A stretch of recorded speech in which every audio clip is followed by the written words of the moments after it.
Reincarnation of My Mysterious Husband. Episode 15 अंडस्को Suryavanshi हवेली। मिष्टी ने सत्या के हाथ पर पट्टी बांधी थी, जहां पर सत्या ने जानबूझकर चोट लगवा ली थी ताकि मिष्टी उसकी फिक्र करे, उसके हाथ पर मरहम पट्टी करे और उसका प्लान सक्सेसफुल हो भी गया था। दोनों बातें कर रहे थे और बातों में दोनों इस कदर बढ़ गए थे कि अब मिष्टी सत्या की तरफ देख रही थी और सत्या मिष्टी के चेहरे पर झुक रहा था। मिष्टी की दीवार से पीठ लगी हुई थी। सत्या जैसे ही उसके होठों को अपने होठों से छूने को हुआ, तुरंत वहां दरवाजे की तरफ से आवाज आई, क्या चल रहा है ये सब। उस आवाज को सुनकर मिष्टी एकदम से होश में आई। उसने पलटकर दरवाजे की तरफ देखा तो सामने साक्षी खड़ी थी। गुस्से से लाल होते हुए साक्षी अंदर की तरफ आए और मिष्टी की तरफ देखते हुए बोली, कितनी बेशर्म हो तुम। सबके सामने दिखावा करती हो कि तुम्हें सत्या से ना जाने कितनी नाराजगी है। तुम तो सत्या का चेहरा भी नहीं देखना चाहती। अभी थोड़ी देर पहले तुम ही मुझे बोल रही थी ना कि मैं सत्या से कहूँ वो तुम्हें इस घर से बाहर निकाल दे। तुम खुद यहाँ से जाना चाहती हो और अब देखो कैसे मेरे पति के गले पड़ी हुई हो। उसे रिझाने की कोशिश कर रही हो, उसके करीब जा रही हो। मिष्टी उसकी बातें चुपचाप सुन रही थी। सत्या गुस्से से साक्षी की तरफ देखते गए बोला, ए बकवास बंद कर अपनी। तुझे किसने कहा मुंह खोलने को? जब भी मुंह खोलती है तो गटर की तरह खोलती है। साक्षी गुस्से से चिल्लाई, सत्या अपनी लिमिट में रहो। सत्या तुरंत बोला, तो तू कब लिमिट में रहना सीखेगी? तू मेरी बंगालन को कुछ भी बोलेगी और मैं सुनता रहूंगा। बदले में जब तुझे जवाब दिया तो मिर्ची क्यों लग रही है? और मिर्ची लग भी रही है तो इतना क्यों भड़क रही है? या तो अपनी जुबान बंद रखा कर या फिर सामने वाले की जुबान सुनने की हिम्मत रखा कर। वो अभी बोल ही रहा था कि मिष्टी नजरें चुराते हुए बोली, मुझे यहाँ से जाना है। ये बोलकर वो तुरंत वहां से जाने लगी। साक्षी ने उसका हाथ पकड़कर उसे रोका और बोली, वैसे नाटक अच्छा कर लेती है तू, कोई नाटक कंपनी क्यों नहीं ज्वाइन कर लेती? या फिर अब पूरी जिंदगी सत्या के पैसों पर ऐश करने का इरादा है? मिष्टी ने गुस्से से दहकती नजरों से उसकी तरफ देखा और बोली, हर किसी को अपने जैसा समझने की आदत है क्या आपको? उसका जवाब सुनकर साक्षी की आंखें बड़ी हो गई और सत्या भी हैरान रह गया। उसकी बंगालन साक्षी को ऐसा जवाब देगी इस बात की उम्मीद नहीं थी उसे। मिष्टी ने अपना हाथ छुड़ाया और बोली, लेकिन मैं आप जैसी बिल्कुल भी नहीं हूँ। आपको शौक होगा किसी और के पैसों पर जिंदगी भर ऐश करने का, लेकिन इस मिष्टी को मेहनत और बरकत पर यकीन है। ये बोलकर वो तुरंत वहां से चली गई। सत्या उसके जाने के बाद हंसने लगा। उसे हंसते हुए देख साक्षी का चेहरा गुस्से से और भी ज्यादा लाल हो गया। वो गुस्से से बोली, मैं तुम्हें छोड़ूंगी नहीं। सत्या हंसते हुए बोला, पहले पकड़ कर तो दिखा। तेरी पकड़ में आने वाली चीज नहीं है ये सत्या सूर्यवंशी। आज तक मुझे हाथ लगाने के लिए तरसती आई है तू। आगे भी ऐसे ही चलता रहेगा और रही बात मेरी बंगालन की, तो आज तो सिर्फ उसने तुझे जवाब दिया है, कल को कहीं ऐसा ना हो वो तेरा मुंह रंग दे। हम दोनों पति पत्नी तुझे किसी ढोलकी की तरह बजा दे। उसकी बात सुनकर साक्षी अपना आपा खोते हुए बोली, तुम्हारी इतनी हिम्मत? लगता है तुम भूल गए हो कि मैं क्या कर सकती हूँ। अगर मैं चाहूँ तो तुमसे तुम्हारी सबसे अजीज चीज। उसकी बात पूरी होती उससे पहले सत्या गुस्से से बोला, उस पर मत आना। अगर उस पर आई तो फिर बहुत कुछ होगा। ये तो तू भी जानती है कि अगर मेरी कमजोरी तेरे पास है तो तेरे तो पता नहीं मैं कितने पुर्जे खोल कर रख सकता हूँ। और हाँ, जरा मुझे छोड़कर किसी और पर भी तो ध्यान देना। हो सकता है किसी और को तेरी इस वक्त मुझसे ज्यादा जरूरत हो। उसकी बात सुनकर साक्षी समझ नहीं पाई कि आखिर सत्या कहना क्या चाहता है, लेकिन सत्या मुस्कुराते हुए वहां से जा चुका था। अगले ही पर साक्षी ने अब अपनी साड़ी से फोन निकाला और गुर्जर को कॉल किया तो सामने से गुर्जर ने कॉल रिसीव किया और गुस्से से बोला, हाँ बोल, क्या बोलना है? साक्षी ने झट से कहा, इतने गुस्से में क्यों हो? गुर्जर दांत पीसते हुए बोला, तो और क्या करूं? हॉस्पिटल हूं इस वक्त। मेरे सारे आदमी उस सत्या ने किसी मसाले की तरह रगड़ कर रख दिए और तुझे चाहिए कि मैं अब भी तुझसे प्यार से बात करूं। साक्षी हैरानी से बोली, लेकिन ऐसे कैसे? गुर्जर गुस्से से कांपते हुए बोला, फोन काट दे वरना मैं तेरा गला काट दूंगा। ये बोलकर उसने फोन डिस्कनेक्ट कर दिया और साक्षी बस अपने फोन की तरफ देखती रह गई। अब उसे सत्या की बातों का मतलब साफ समझ आ चुका था और साथ ही साथ उसे एक अलग सा डर भी लगने लगा था कि क्या सच में सत्या को उसके और गुर्जर के बारे में सब कुछ पता है या फिर ये सब एक इत्तेफाक है। वही सत्या मुस्कुराते हुए अपनी बंगालन के कमरे में आया और उसने झट से दरवाजा बंद किया। मिष्टी सामने बिस्तर ठीक कर रही थी। कुछ ही देर में वो सोने वाली थी। सत्या उसके पास आया और बिस्तर पर फैलते हुए बोला, चल आजा खाना खाने चले। मिष्टी तुरंत बोली, मुझे भूख नहीं है। सत्या मुस्कुराया और बोला, क्यों? मुझे खाने का इरादा है क्या? उसी से पेट भर जाएगा। मिष्टी ने उसकी बातों का कोई जवाब नहीं दिया। सत्या ने उसके हाथों से चादर खींची और उसका हाथ पकड़कर उसे अपने ऊपर गिरा लिया। मिष्टी सीधा उसके सीने पर आ गिरी। अगले ही पल सत्या ने उसे बेड पर लेटा दिया और खुद उसके ऊपर झुकते हुए बोला, खाना टाइम से खा लिया कर बंगालन, और कुछ नहीं मांगता मैं तेरे से, बस तू अपना ख्याल रखा कर। तू सही तो मेरे लिए इससे बढ़कर और कुछ भी नहीं। मिष्टी की आंखों में नमी तैर गई। उसे सत्या का ये प्यार चाहिए था, लेकिन वीर की जान की कीमत पर कभी भी नहीं। उसने अपना चेहरा दूसरी तरफ घुमाया तो सत्या ने वापस उसका चेहरा अपनी तरफ किया और बोला, चल आजा, दोनों साथ खाना खाने चलते हैं। मिष्टी ने धीमे से कहा, मैंने कहा ना मुझे भूख नहीं है। सत्या उसके होठों को सहलाते हुए बोला, सच में मुझे खाएगी क्या? मिष्टी ने और कुछ नहीं कहा। वो जानती थी कि वो जितना बोलेगी सत्या उतना ही बात को आगे बढ़ाएगा। वो चुप रही तो सत्या उसके होठों की तरफ देखते हुए बोला, तुझे पता है मुझे तेरे होठ बहुत पसंद है, बिल्कुल किसी तोते की तरह लाल। मिष्टी ने गुस्से से उसकी तरफ देखा और बोली, क्या कहा आपने? मुझे तोता कहा। सत्या ने अपना सरनामे हिलाया और बोला, नहीं तुझे तोता नहीं कहा, तेरे होठों को तोते के होठों की तरह लाल कहा। एकदम लाल लाल, मन कर रहा है चुम लूं। ये बोलकर वो जैसे ही उसके ऊपर झुकने लगा, मिष्टी ने उसके सीने पर अपना हाथ रखा और बोली, अपनी बीवी के पास जाए। सत्या तुरंत बोला, अपनी बीवी के पास ही हूँ। मिष्टी उसकी आंखों में आंखें डालकर बोली, मैं आपकी बीवी नहीं हूँ। सत्या उसकी गर्दन पर झुका और बोला, और बता दे क्या रिश्ता है तेरा और मेरा? ये बोलकर वो उसकी गर्दन पर किस करने लगा था। सत्या की बात सुनकर मिष्टी कुछ पल चुप रही और फिर एकदम तकलीफ भरी आवाज में बोली, ना चाहते हुए भी आपकी रखेल बन गई मैं मॉन्स्टर। उसकी बात सुनकर सत्या ने तुरंत चेहरा उठाकर उसकी तरफ देखा। उसका गुस्सा उसकी आंखों से साफ दिखाई दे रहा था और अब अगले ही पल उसने वापस अपने होंठ मिष्टी की गर्दन पर रखते हुए कहा, बहुत शौक है ना तुझे खुद को इनाम देने का? तो चल अब वो काम भी कर जो एक रखेल करती है। अपने आदमी को खुश कर। ये बोलते हुए उसकी तिरछी नजरें मिष्टी पर थी। मिष्टी ने भी तिरछी सी नजरों से उसे देखा और बोली, सच में ये चाहते हैं आप? सत्या ने कुछ नहीं कहा। खुद बिस्तर पर नीचे की तरफ लेटकर उसने मिष्टी को अपने ऊपर घुमा लिया। मिष्टी इसका मतलब समझ चुकी थी।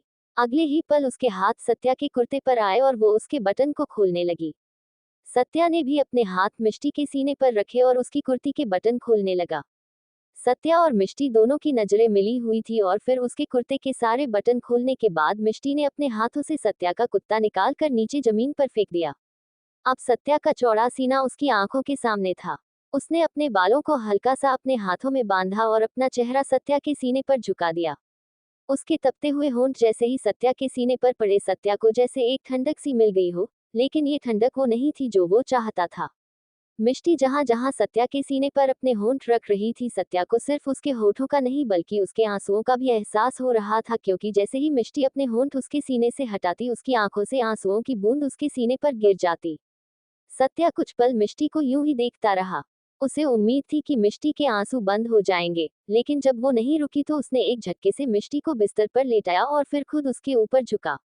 वो उसके हाथों को पकड़कर ऊपर बिस्तर पर लगाते हुए बोला, बड़ी जल्दी तूने खुद को रखेल बोल दिया था, अब क्या हुआ? जब अपने मर्द को खुश करने की बारी आई तो रोने क्यों लगी? मिष्टी ने अपना चेहरा दूसरी तरफ घुमा लिया। उसके पास सत्या की बातों का कोई जवाब नहीं था। उसने बेशक से खुद को कितनी ही बार रखेल क्यों ना कहा हो, लेकिन सत्या के मुंह से अपने लिए ये शब्द सुनकर उसका दिल टूट रहा था। अगले ही पल अब सत्या ने उसके बालों को कसकर मुट्ठी में जकड़ लिया और बोला, मेरी रखेल तो मुझे प्यार नहीं कर पाए, लेकिन मैं अपनी बंगालन को प्यार करना चाहता हूँ। मेरी वो बंगालन जो मेरी अर्धांगिनी है, मेरी वो बंगालन जिससे मेरी धड़कन चलती है, मेरी वो बंगालन जिसे मैं प्यार करता हूँ, प्यार जिसमें पागलपन मिला है, मेरी वो बंगालन जो मेरा सब कुछ है। ये बोलकर उसने अपना तपता हुआ सीना जो आंसुओं से भरा हुआ था, वो मिष्टी के सीने पर टिका दिया और उसकी गर्दन को चूमने लगा। मिष्टी को सत्या का पूरा भार अपने ऊपर महसूस हो रहा था। उसकी नाजुक सा बदन सत्या के चौड़े सीने के नीचे दबकर रह गया था। सत्या के हाथ अभी भी उसके सिर के पीछे थे और वो उसकी गर्दन को चूमते हुए अब उसके होठों की तरफ आ चुका था और उन्हें शिद्दत से चुमने लगा था। वो उसके होठों को हल्का हल्का खींच रहा था। मिष्टी की आंखें खुली थी और वो एकटक सत्या की तरफ देख रही थी। सत्या ने भी एक पल के लिए अपनी आंखें बंद नहीं की थी। वो यूं ही मिष्टी को देखता हुआ उसे चूमता रहा और उसका वो चौड़ा सीना मिष्टी के नाजुक से बदन पर अपना कहर ढाता रहा। तकरीबन 10 मिनट सत्या मिष्टी को यूं ही किस करता रहा। उसने एक बार भी अपनी आंखें बंद नहीं की थी और मिष्टी ने भी अपनी आंखों को झपका तक नहीं। अब सत्या ने उसके होठों को छोड़ा, जो बिल्कुल गुलाब के फूल की तरह दिखाई देने लगे थे, एकदम लाल। सत्या हल्का सा मुस्कुराया और बोला, ऐसे प्यार करते हैं? आगे से अगर करे तो मेरा ये प्यार याद कर लेना। मिष्टी ने कुछ नहीं कहा, बस अपना चेहरा एक बार फिर से उसने दूसरी तरफ घुमा लिया। अगले ही पल सत्या ने अब उसकी कुर्ती को वापस उसे पहनाया और उसे अपनी गोद में उठाकर बोला, देख, अगर तू कहे तो तुझे अपनी गोद में लेकर चलूं और अगर नहीं तो चुपचाप मेरे साथ चल। मिष्टी ने कुछ नहीं कहा। सत्या ने उसे नीचे जमीन पर छोड़ा और मिष्टी अगले ही पल वॉशरूम की तरफ बढ़ गई। सत्या ने उसका इंतजार किया। मिष्टी अपने हाथ मुंह धोकर बाहर आए और फिर टॉवल से साफ कर रूम से बाहर चली गई। सत्या के चेहरे पर मुस्कुराहट तैर गई। वो दोनों नीचे आए तो अम्मा ने सबके लिए खाना लगवा दिया था। हर्षिका और अम्मा दोनों ही डाइनिंग टेबल पर थे और अब सत्या और मिष्टी भी आकर बैठ चुके थे। सत्या एक गहरी सांस लेकर बोला, शुक्र है वो कड़वा करेला यहाँ पर नहीं है, वरना।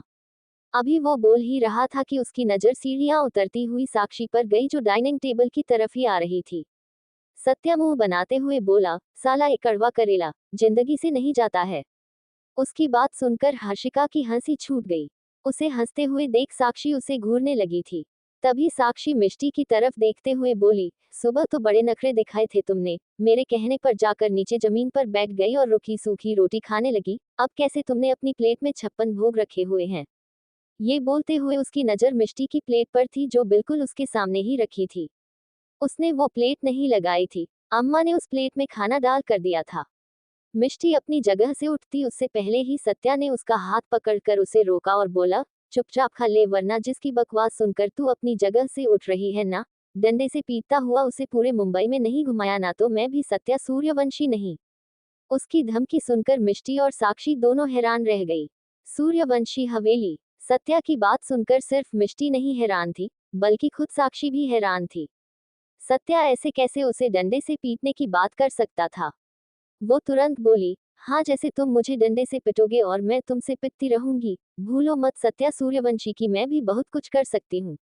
सत्या तुरंत बोला, तो अब तक खड़ी यहाँ पर कर क्या रही है? जा जाकर जो करना है कर, तुझे रोका किसने है? कहीं तुझे दस्त तो नहीं लगे, जिसकी वजह से तू कुछ कर नहीं पा रही? उसकी बात सुनकर साक्षी के चेहरे का रंग उड़ गया और हर्षिका की अचानक से हंसी छूट गई। मिष्टी के चेहरे पर भी हंसी आ गई थी, लेकिन बड़ी जल्दी ही उसने उस हंसी को छुपा लिया और अपना चेहरा झुका लिया। सत्या की बातों से हमेशा उसकी हंसी छूट जाया करती थी, लेकिन उस हंसी को छुपाने में भी वो बहुत माहिर थी। सत्या मिष्टी की तरफ देखते हुए बोला, अगर दस्त लगे हैं तो बता दे, मैं डॉक्टर को बुला दूं। साक्षी गुस्से से कांपती हुई वहां से चली गई और सत्या के चेहरे पर तिरछी मुस्कुराहट आ गई। अब उसने मिष्टी की तरफ देखा और बोला, अब तो चाहे तू हंस सकती है, तुझे जिसका डर है वो यहाँ पर नहीं है। मिष्टी मुंह बनाकर बोली, मैं किसी से डरती नहीं। सत्या तुरंत बोला, रहने दे, छिपकली को भी डर के मारे अपनी मासी बनाने वाली इतनी बड़ी एनाकोंडा से नहीं डरेगी क्या? उसकी बात सुनकर हर्षिका की एक बार फिर से हंसी छूट गई और मिष्टी चाहकर भी इस बार अपनी हंसी छुपा नहीं पाई। अम्मा उसके सिर पर अपना हाथ रख कर बोली, जल्दी से अब खाना खा ले, कल से नवरात्रि शुरू होने वाले हैं तो तुझे व्रत करने होंगे ना। मिष्टी कुछ बोलती उससे पहले ही सत्या बोला, कोई व्रत नहीं करेगी मिष्टी अम्मा, आप भी कैसी बात कर रही हैं? उसकी तबीयत नहीं देख रहे हैं क्या आप? कितनी कमजोर है वो। मिष्टी उसकी बात बीच में काट कर बोली, अम्मा मैं ये व्रत करूंगी और अगर कोई मुझे ये व्रत करने से रोकना चाहता है तो आप उसे बोल दीजिए कि हर बार उनकी जबरदस्ती नहीं चलेगी। उसका जवाब सुनकर सत्या मुस्कुराया। कम से कम मिष्टी ने उसे जवाब तो दिया। इस बदले में वो मिष्टी को 2-4 व्रत करने की मोहलत तो दे ही सकता था। मिष्टी ने सत्या के जवाब का इंतजार किया, लेकिन जब सत्या ने कोई जवाब नहीं दिया तो मिष्टी समझ चुकी थी कि उसका जवाब क्या है। उसने चुपचाप खाना खाना शुरू किया। आज उसने अपनी प्लेट का लगभग से सारा खाना खत्म कर दिया था। सत्या अम्मा की तरफ देखते हुए बोला, अम्मा जरा एक रोटी एक्स्ट्रा दो मुझे, आज मेरी भूख जरा ज्यादा बढ़ गई है। ये बोलते हुए उसकी शरारती नजरें मिष्टी पर थी। मिष्टी तुरंत अपनी जगह से उठी और बोली, अम्मा मेरा हो गया, मैं बर्तन धोकर आती हूँ। ये बोलकर वो तुरंत अपने बर्तन लेकर किचन में चली गई। अम्मा सत्या की प्लेट में रोटी रखने लगी तभी हर्षिका बोली, रहने दीजिए अम्मा, ये रोटी भाव वाहिनी को खिलाना चाहते थे लेकिन वाहिनी तो बर्तन लेकर रसोई घर में भी चली गई, अब तो भाव से एक निवाला नहीं खाया जाएगा। ये बोलते हुए वो भी हंस रही थी। सत्या ने उसे तिरछी नजरों से देखा। मिष्टी रसोई घर में आकर अपने बर्तन साफ करने लगी और फिर अपना हाथ मुंह साफ करते हुए बाहर निकली। वो सीधा अपने कमरे में चली गई थी। उसने एक नज़र भी डाइनिंग टेबल पर नहीं देखा कि सत्या डाइनिंग टेबल पर है भी या नहीं। जब वो अपने रूम में ही तो दरवाजा बंद करते हुए बोली, दरवाजा अच्छे से बंद कर देती हूँ कहीं मॉन्स्टर ना आ जाए। तभी उसे अंदर से आवाज आई, हाँ एक चटकानी एक्स्ट्रा लगा ले, अगर उसमें भी शांति ना मिले तो तू कहे तो लोहे की जंजीर ला दूं। उससे दरवाजा बंद कर लेना। ये आवाज सुनकर मिष्टी हैरान रह गई। उसने तुरंत पलटकर बिस्तर पर देखा, जहां सत्या आराम से फेल कर लेटा हुआ था। वो तुरंत बोली, आप यहाँ क्या कर रहे हैं? सत्या मुस्कुराया और बोला, रात के वक्त अब मर्द अपनी औरत के पास नहीं जाएगा तो और कहाँ जाएगा? मिष्टी दुपट्टा संभालते हुए सोफे की तरफ बढ़ गई और बोली, अच्छा मुझे नहीं पता था इन सब बातों का, खैर मुझे जानना भी नहीं है, मुझे बस सोना है। ये बोलकर वो सोफे पर लेटने लगी। वो सत्या के साथ बहस करने से भी बचाना चाहती थी, लेकिन वो सोफे पर अच्छी तरह से लेटती उससे पहले ही सत्या उसके पास आया और अगले ही पल उसने मिष्टी को अपनी गोद में उठा लिया। मिष्टी हैरानी से उसकी तरफ देखने लगी। सत्या उसे बिस्तर पर लेकर आया और बोला, तुझे कल का व्रत रखना है या नहीं? मिष्टी जल्दी से बोली, रखना है। सत्या भी झट से बोला, तो फिर सोफे पर क्यों सो रही है तू? व्रत रखेंगी तो मुझे भी तो व्रत रखना पड़ेगा। मिष्टी हैरानी से बोली, आप भूखे रहेंगे? सत्याना में अपना सिर हिलाते हुए बोला, नहीं तू खाने का व्रत रखेंगी और मैं रोमांस का। तू खाना नहीं खाएगी, मैं रोमांस नहीं करूंगा। जैसे अम्मा ने तुझे एक्स्ट्रा खाना खिलाया था कि कल भूख ना लगे, तो मैं आज एक्स्ट्रा रोमांस करूंगा ताकि कल मुझे भी रोमांस की भूख ना लगे। मिष्टी हैरानी से उसकी तरफ देखने लगी। कितना दिमाग चलता था सत्या का। वो तुरंत बोली, प्लीज मॉन्स्टर ये सब हरकतें करना बंद कर दीजिए, हम दोनों के बीच अब ऐसा वैसा कुछ। उसकी बात पूरी होती उससे पहले ही सत्या उसकी कुर्ती को फाड़ते हुए बोला, ज्यादा जुबान मत चलाया कर, चलाने ही हो तो अपने होंठ चलाया कर और वो भी मेरे सीने पर। ये बोलते हुए अगले ही पल उसने अपना कुर्ता भी उतार कर साइड में फेंक दिया था। सत्या का चौड़ा सीना एक बार फिर से मिष्टी के सामने था।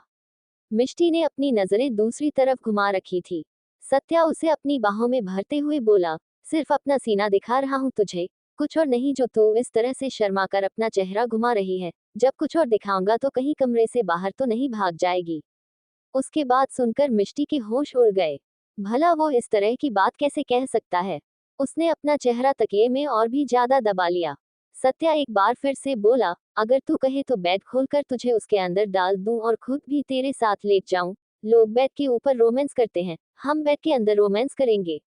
उसकी बात सुनकर भी मिष्टी ने पलटकर उसकी तरफ नहीं देखा। सत्या ने अब उसकी पीठ पर आए हुए बालों को ऊपर की तरफ किया और फिर अपना तपता हुआ सीना उसकी पीठ से लगा दिया। क्योंकि दोनों की अपर बॉडी पूरी तरह से बेलबाज थी तो मिष्टी को सत्या के सीने की तपिश साफ महसूस हो रही थी और उसके रोंगटे खड़े हो रहे थे। अभी तक उसने इनरवियर पहना हुआ था। सत्या ने उसके सीने पर अपना हाथ रखकर हल्का सा प्रेस किया, तो मिष्टी की दर्द से आह निकल गई। वो तुरंत सत्या की तरफ पलटते हुए बोली, पागल हो गए हैं क्या आप? क्या कर रहे हैं आप मॉन्स्टर? दर्द होता है मुझे। सत्या उसकी तरफ देखते हुए बोला, तू मेरी तरफ पलट नहीं रही थी तो? मिष्टी उसकी बात पूरी होने से पहले ही बोली, पलट नहीं रही तो कुछ भी करेंगे क्या आप? ये बोलते हुए वो सांसें भर रही थी, क्योंकि अभी भी उसे अपने बदन में दर्द महसूस हो रहा था। लेकिन अचानक ही जब उसकी नज़र सत्या के एक्सप्रेशंस और उसकी नज़रों पर गई तो वो तुरंत चुप हो गई। उसने अपने सीने पर अपना हाथ रख लिया था। उसके क्लीवेज साफ नजर आ रहे थे और हल्का हल्का बाहर की तरफ उभर रहा बदन उसे और भी ज्यादा अट्रैक्टिव बना रहा था।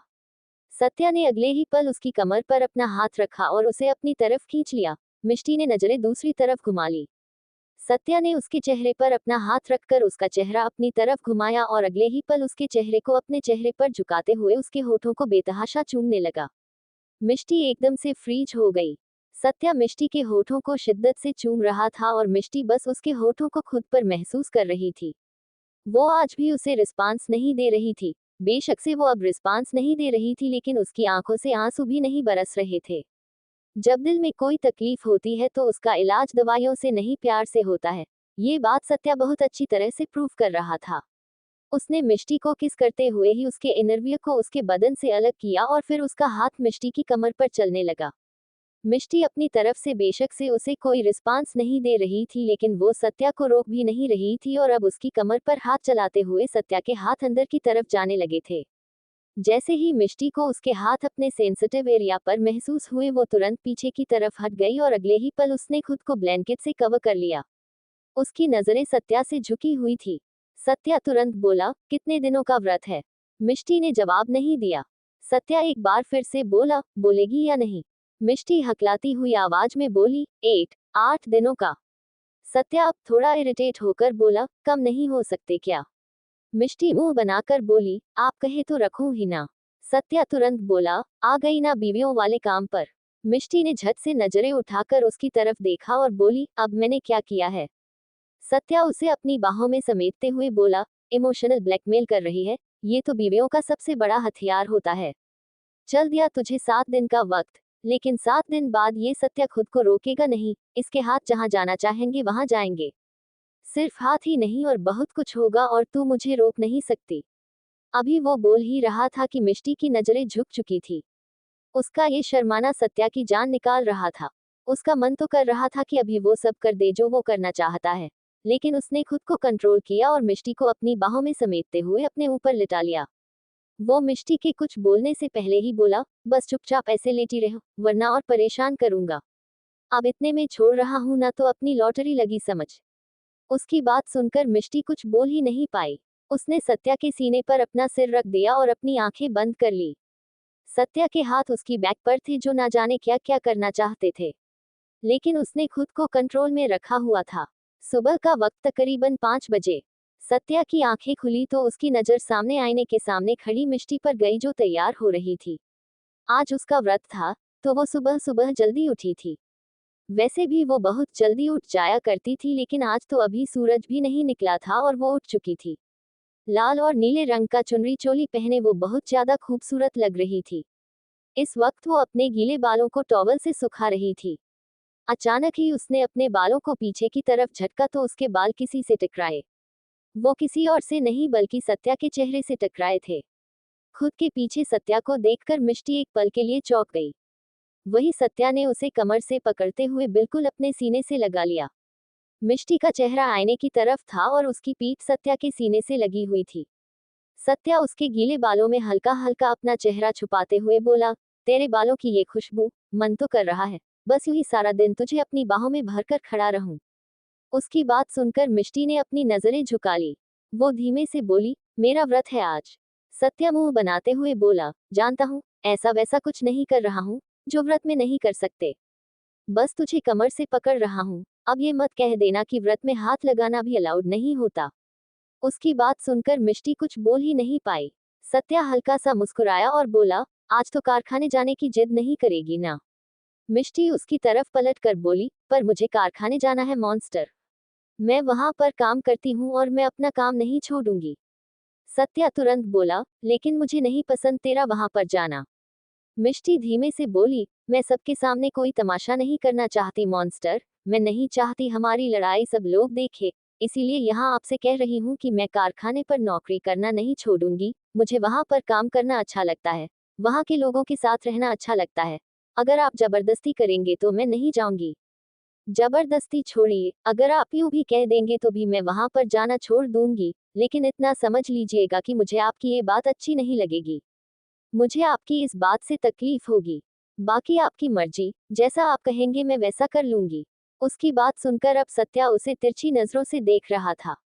वो उसे टोंट मारते हुए बोला, एक तो तेरा ये इमोशनल ब्लैकमेल चीजें अपनी पसंद के हिसाब से करवानी भी है और नाम भी मेरा लगाना है कि सब कुछ आपकी मर्जी से ही होगा। अब जहां तेरी तकलीफ की बात आ गई, वहां पर मैं चाहकर भी कुछ नहीं कर सकता, लेकिन एक बात मेरी कान खोल कर सुन ले, ना तो तू वहां पर ज्यादा काम करेगी और ना वहां पर किसी की फालतू बकवास सुनेगी। मुझे बिल्कुल नहीं पसंद कोई तेरे सामने अपना मुंह खोले, इसलिए अगर कोई तेरे से कुछ कहता भी है तो तू उसे बिल्कुल वैसे ही जवाब देगी जैसे तूने चंडालन को दिया था। उसकी बात सुनकर मिष्टी ने अपना चेहरा हल्का सा झुका लिया। सत्या के मुंह से साक्षी के लिए चंडालन सुनकर उसे हंसी आ रही थी। सत्या उसकी तरफ देखते हुए बोला, मेरे सामने हंस सकती है तू? तेरी हंसी देखने के लिए कितना मरे जा रहा हूँ, तू सोच भी नहीं सकती। उसकी बात पर मिष्टी का दिल एक पल के लिए जोर से धड़क उठा। वो तुरंत बोली, पूजा का वक्त हो चला है। आप तैयार हो जाए, आपको पूजा करनी होगी ना, मैं भी नीचे चलती हूँ। ये बोलकर वो तुरंत वहां से जाने लगी, लेकिन जैसे ही उसने अपना लहंगा संभालते हुए अपने कदम आगे बढ़ाए, तुरंत सत्या ने उसका हाथ पकड़कर उसे रोक लिया। मिष्टी का दिल और भी ज्यादा जोरों से धड़कने लगा। सत्या बिना उसकी तरफ देख बोला, तैयार होकर नीचे आ रहा हूँ मैं, लेकिन खबरदार, अगर तूने मेरे साथ पूजा में बैठने से मना किया तो। हर बार ये पूजा मैंने बेमन से किया, क्योंकि इस पूजा में मेरे साथ वो चंडालन बैठी होती थी, लेकिन आज मुझे इस पूजा में मेरे साथ मेरी अर्धांगिनी चाहिए। उसकी बात सुनते हुए मिष्टी के रोंगटे खड़े हो रहे थे। वो कुछ बोल भी नहीं पा रही थी। सत्या ने उसके जवाब की कुछ ज्यादा उम्मीद भी नहीं की, बस उसका हाथ छोड़ दिया। मिष्टी को जैसे ही अपना हाथ आजाद महसूस हुआ, वो तुरंत वहां से भागकर बाहर की तरफ चल गई और सत्या ने एक पल के लिए अपनी आंखें बंद कर दी। ऐसा तो हो ही नहीं सकता था कि वो अपनी बंगालन से कुछ कहे और उसकी बंगालन उसकी बात ना पूरी करे। अब उसने भी जल्दी से अपने कपड़े लिए और तुरंत वॉशरूम में नहाने चला गया। कुछ देर बाद वो भी शावर के सामने खड़ा था। इस वक्त उसने एक धोती पहनी हुई थी और ऊपर सिर्फ बनियान। कंधे पर एक सफेद कपड़ा टंगा हुआ था और बाल थोड़े थोड़े गीले। वो सच में इस वक्त हद से ज्यादा अट्रैक्टिव लग रहा था। एक तरफ बिजनेस सूट पहने कोई बिजनेसमैन और दूसरी तरफ सत्या। अगर कोई किसी को उन दोनों में से एक को चुनने के लिए कहे तो बेशक कोई भी सत्या को चुनेगा। सत्या हल्का सा मुस्कुराया और तुरंत सीढ़ियां उतरते हुए नीचे की तरफ आया, जहां सामने ही हवन की तैयारी हो रखी थी। सामने दुर्गा माता की बहुत बड़ी मूर्ति लगा दी गई थी और उनके सामने फल फूल फ्रूट हर एक चीज अच्छे से रखा हुआ था। मिष्टी वहीं पर खड़ी सब कुछ सजा रही थी। उसके हाथों में फूलों की एक छोटी सी टोकरी थी, जिसमें से उसने कुछ आखिरी फूल अब माता की मूर्ति के सामने रखे और फिर मुस्कुराते हुए वहां से साइड हट गई। साक्षी सीढ़ियां उतरते हुए नीचे की तरफ आए, लेकिन जब उसने आखिरी सीढ़ी पर सत्या को देखा तो उसके कदम भी वहीं पर रुक गए। वो सामने माता की मूर्ति की तरफ देखते हुए सत्या से बोली, कितने साल हो गए ना हमें ये पूजा एक साथ करते हुए, और आज भी ये पूजा हम दोनों एक साथ करेंगे, क्योंकि बेशक से तुम जैसे मर्जी इस घर में ले आओ, लेकिन तुम्हारी बीवी तो मैं ही हूँ और हमेशा मैं ही रहूंगी। सत्या ने उसकी तरफ देखा और फिर व्यंग्य से मुस्कुराया और बोला, क्या बात है, तेरी नींद नहीं खुली क्या, जो अभी भी सपने देख रही है? अगर सपने ही देखने हैं तो जाकर बिस्तर पर आराम से सोकर देख ले, ऐसे चुड़ैलों की तरह पूरे घर में घूमने की क्या जरूरत है। ये बोलकर वो एक बार फिर से व्यंग्य से हंसा और सामने की तरफ बढ़ गया। उसने माता की मूर्ति के आगे आकर अपने हाथ जोड़े और मिष्टी की तरफ देखा। मिष्टी उसकी नजरों को समझने की कोशिश कर रही थी। सत्या चाहता था कि वो भी उसके साथ आकर खड़ी हो जाए, लेकिन जब मिष्टी की नजर साक्षी पर गई तो उसकी हिम्मत ही नहीं हुई सत्या के पास आने की। सत्या ने उसे घूर कर देखा। मिष्टी ने तुरंत अपनी नजरें झुका ली। तभी पंडित जी बोले, पूजा का मुहूर्त हो चला है यजमान, आप और आपकी अर्धांगिनी जल्दी से आकर पूजा में बैठे, ताकि पूजा शुरू की जा सके। सत्या ने एक बार फिर से मिष्टी को तिरछी नजरों से देखा। मिष्टी तुरंत वहां से पीछे की तरफ हट गई। उसे समझ नहीं आ रहा था कि अब वो करे तो करे क्या। वही अम्मा मुस्कुराते हुए सत्या की तरफ देखकर बोली, आओ जल्दी से पूजा में बैठो सत्या, पूजा का वक्त हो गया है। सत्या ने एक गहरी सांस ली और आकर हवन कुंड के बिल्कुल सामने अपनी जगह पर बैठ गया। साक्षी जो सीढ़ियों पर खड़ी सत्या की तरफ देख रही थी, उसके चेहरे पर तिरछी मुस्कुराहट थी। मिष्टी का उससे डरना उसे भी साफ महसूस हो रहा था। वो आगे की तरफ आए और सत्या के साथ बैठने लगी, लेकिन सत्या ने अपना हाथ दिखाकर उसे रोक दिया और फिर मिष्टी की तरफ देखा। मिष्टी डर से कांप रही थी। सत्या उसकी तरफ देखते बोला, तू आ रही है या फिर नहीं? मिष्टी कुछ नहीं बोली। साक्षी भी अपनी जगह पर खड़ी गुस्से से कांप रही थी। मिष्टी कुछ बोलती उससे पहले ही सत्या एक बार फिर से बोला, अगर अभी इसी वक्त तू यहाँ आकर नहीं बैठी तो मैं ये पूजा से उठकर चला जाऊंगा बंगालन। बेमन से बहुत बार कर चुका ये पूजा, अब और नहीं कर सकता। उसकी बात सुनकर मिष्टी ने एक नजर साक्षी की तरफ देखा। अम्मा उसके कंधे पर अपना हाथ रखकर बोली, जब गणपति बप्पा ने तुम्हें एक कर दिया तो अब तुम क्या सोच रही हो मिष्टी? माँ दुर्गा से आशीर्वाद लो और अपनी जिंदगी में आगे बढ़ो। मिष्टी की आंखों में नमी तैर गई। उसने माता रानी की मूर्ति की तरफ एक नजर देखा और फिर अपना सर झुकाकर आकर सत्या के साथ वाली जगह पर बैठ गई। साक्षी की आंखें बड़ी हो गई। वही सत्या के चेहरे पर मुस्कुराहट तैर गई थी। पंडित जी भी हैरान थे, लेकिन वो कुछ बोले नहीं। वो सत्या की तरफ देखते हुए बोले, क्या अब पूजा शुरू की जा सकती है? सत्या ने मुस्कुराकर अपना सर हाँ में हिलाया। पंडित जी जब भी सत्या और साक्षी की पूजा करवाते थे तो सत्या साक्षी का हाथ नहीं पकड़ता था, इसलिए वो दोनों अलग से आहुति देते थे। इसीलिए पंडित जी आज भी उन दोनों को हाथ अकेले अकेले आगे बढ़ाने के लिए बोलने लगी, लेकिन आज खुद सत्या ने पहले मिष्टी का हाथ नीचे रखा और फिर उसके ऊपर अपना हाथ और फिर मिष्टी के हाथ के नीचे वापस अपना हाथ। मिष्टी ने नजरें उठाकर उसकी तरफ देखा। सत्या हल्का सा मुस्कुराया। पंडित जी ने पूजा शुरू की। हर्षिका और अम्मा दोनों मुस्कुराते हुए सत्या और मिष्टी की तरफ देख रहे थे और साक्षी अपनी जगह पर खड़ी खड़ी गुस्से से कांप रही थी। हद से ज्यादा जलील होने के बावजूद भी उसे कोई फर्क नहीं पड़ता था। वहीं दूसरी तरफ चौधरी हवेली, रणविजय चौधरी अपने घर में हवन करवा रहा था। उसके घर वाले हैरानी से उसकी तरफ देख रहे थे क्योंकि आज तक उस घर में ऐसी कोई पूजा नहीं हुई थी। शैतानों के घर में पूजा होते वैसे भी अच्छी नहीं लगती थी। जैसे ही पूजा खत्म हुई, रणविजय अपनी जगह से उठा और अपने हाथ जोड़कर सामने माता की मूर्ति की तरफ देखने लगा। तभी उसका आदमी माधव उसके पास आया और रणविजय की तरफ देखते हुए बोला, आज ये सब क्या कर रहे हो तुम रणविजय, इरादे क्या है तुम्हारे? रणविजय अपने हाथ जोड़े मुस्कुराते हुए बोला, पूजा अर्चना सच्चे मन से की जाती है, न कि अपने किसी इरादों को पूरा करने के लिए। खैर ये पूजा तो हो गई, आज रात को जो दुर्गा पूजा होने वाली है, उसमें भी आज हम जाएंगे। माधव हैरानी से बोला, क्या? लेकिन उसमें तो तुम कभी शामिल नहीं होते और उसमें तो हमेशा सूर्यवंशी परिवार। उसकी बात पूरी होती उससे पहले ही रणविजय तिरछे एक्सप्रेशन के साथ बोला, अब हर बार सत्या सूर्यवंशी को हर चीज मिले जरूरी तो नहीं। रणविजय चौधरी ने कभी इधर उधर की चीजों पर ध्यान नहीं दिया, लेकिन अब उसे बहुत कुछ चाहिए, जिसकी शुरुआत आज से होगी। आज की दुर्गा पूजा का नजारा ही कुछ और होगा। ये बोलते हुए उसके चेहरे की वो तिरछी मुस्कुराहट और भी ज्यादा लंबी हो गई थी।